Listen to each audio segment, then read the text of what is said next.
Medical expert David Hui today said it is not necessary to reintroduce a mask-wearing mandate for the city. Hui's comment comes after health authorities said Hong Kong will this week hit a peak for the winter influenza season and a new variant of COVID-19. Musangai reports. The Centre for Health Protection last week warned the public about a peak in the winter influenza season, adding it may coincide with increasing infections of a new COVID-19 variant, JN.1. Speaking on a TVB program, respiratory expert David Hui said the city will likely enter the peak period for winter influenza this week. He said latest laboratory statistics show respiratory specimens testing positive for seasonal influenza viruses have exceeded the baseline of 9.2%.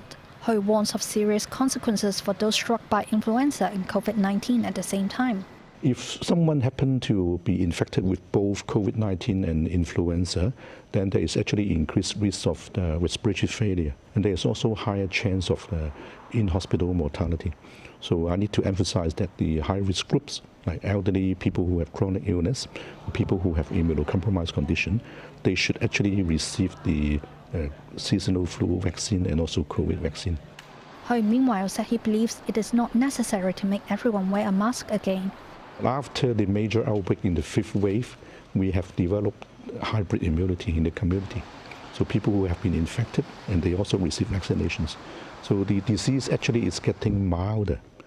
So instead of reintroducing the masking mandate, I would actually encourage the high-risk populations to protect themselves by wearing a mask and pay attention to hand hygiene when they go to crowded areas.